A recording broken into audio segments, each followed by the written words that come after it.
Welcome to What the Paper Said, in which I, Patrick Crozier, skim through the Times from 100 years ago, read some of the articles and comment on the ones I find interesting. Coming up in this episode, the week ending the 14th of September 1924, the first Labour Prime Minister in his own words, and the first Labour Colonial Secretary on the black races. But first, some of the other items that have caught my attention this week. According to the Times, a civil war has broken out in China, which according to Wikipedia is 3 years ahead of schedule. There's been a coup in Chile. When isn't there, I hear you ask? Well, the Chileans rather pride themselves on being exceptions to the Latin American norm in not having coups, so it is a bit of a turn-up for the books. Last week I mentioned that there was a rent strike in Clydebank in Scotland. This week an attempt has been made to evict the non-payers. This has not gone well, with the police finding themselves out-muscled by angry crowds.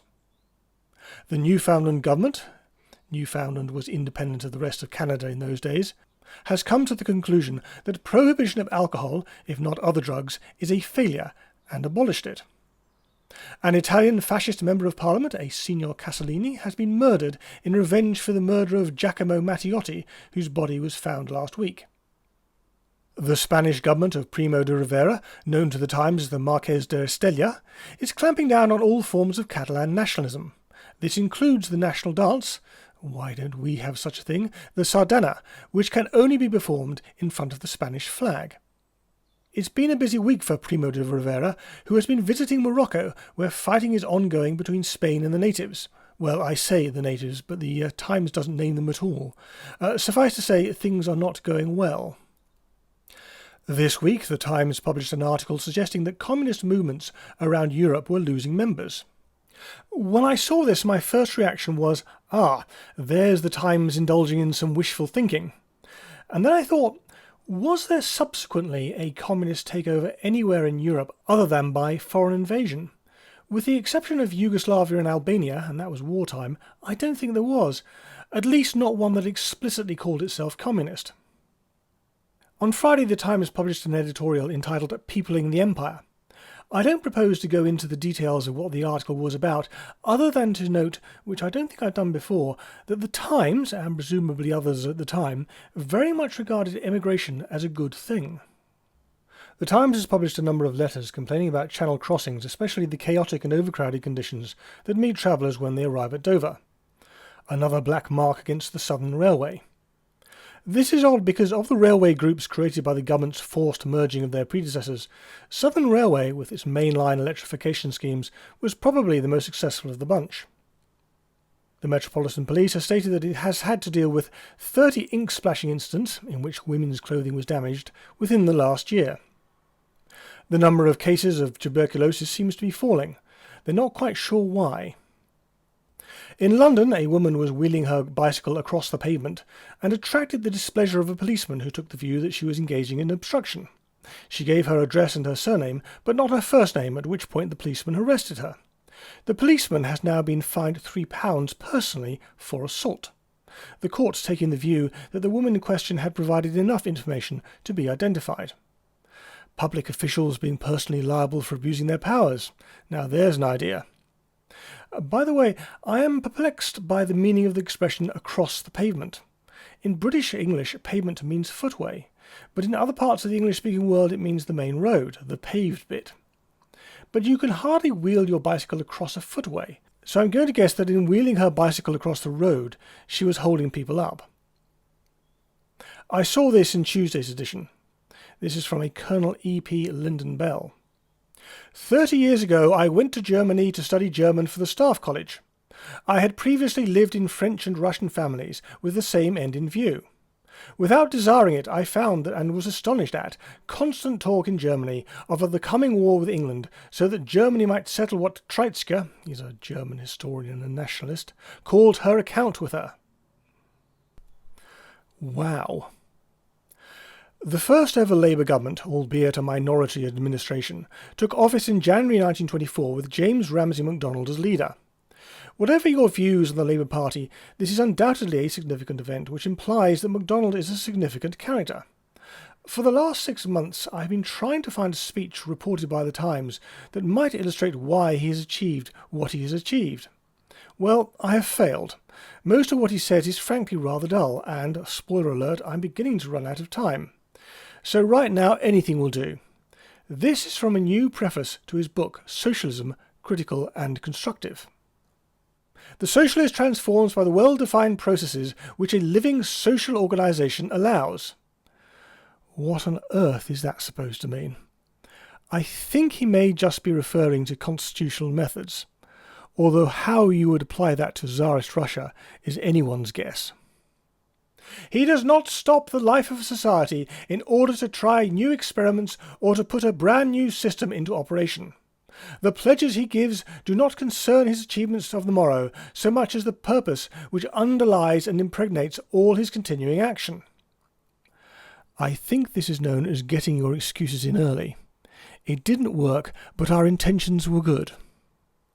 He has ideals, and they guide him, and he rejects everything of the nature of violent breaks and brand new systems. He is an evolutionist par excellence.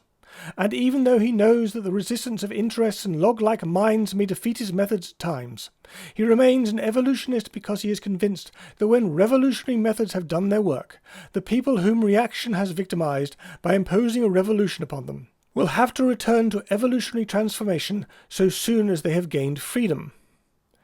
This is very much the doctrine of go slowly or Fabianism. To him, Russian Bolshevism is but an interlude in Tsarism, righter than he could possibly know. And British Toryism is an obstructing but moving mass of interest and mind. The revolutionary and materialistic frames of mind created by the war have been a serious menace to the socialist spirit of common service. I wonder what he means by materialistic here. He may not mean anything at all. He is also suggesting that a big cultural change has occurred during the war.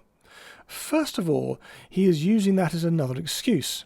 Secondly, surely warfare with its planning and collectivism is a rather socialistic activity. He is coming dangerously close to saying that socialism makes people selfish.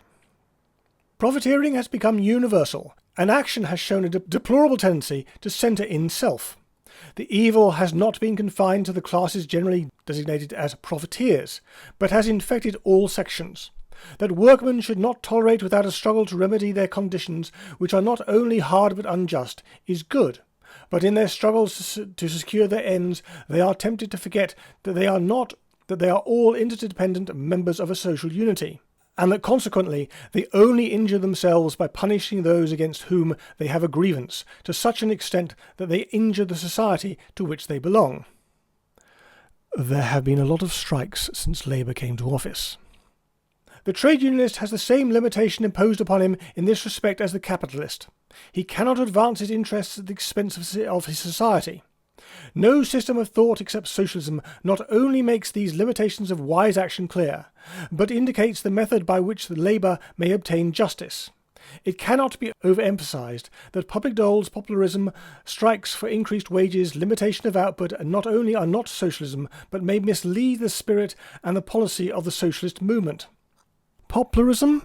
I would guess this is the idea that socialists in public office can do what they like, spend what they like, and to hell with the consequences.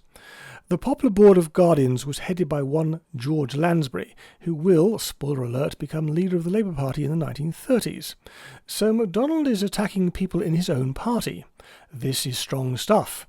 I should also point out that in this fight it is MacDonald who will lose. Socialism calls men to give unstinted service in return for a reasonable reward measured in terms of life. And no one should be more impatient than the socialist with the fallacy that a man cannot be expected to give service before he gets the reward. The socialist therefore looks with some misgivings upon some recent developments in the conflicts between capital and labour. They are contrary to his spirit. He believes they are both immoral and uneconomic and will lead to disaster. It is only when the worker by brain or by hand does his best for society that he will create in society what that sympathy and support without which the labour movement will never attain its goal.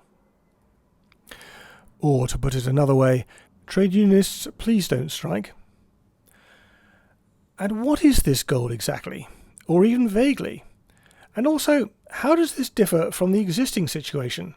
Are workers not already working hard, and aren't they being rewarded? MacDonald's Colonial Secretary, J.H. Thomas, is currently in South Africa. Mr. Thomas, the Secretary of State for the Colonies, spoke saying that they had all been greatly impressed by the possibilities and potentialities of Natal. The empire contained a quarter of the population of the world, made up of 3 distinct sections. First, the white man, a small minority dominating and directing, who is and must remain the dominant influence. Secondly, the brown races, and thirdly, the black races, of whose trust the white man remains worthy. It's hard to imagine a Labour Colonial Secretary saying that nowadays. It's hard enough to imagine a Colonial Secretary, Labour or otherwise. Anyway, that's all for this week. If you've got a question or something to add, please leave a comment. In the meantime, I aim to have something up next week, but I promise nothing.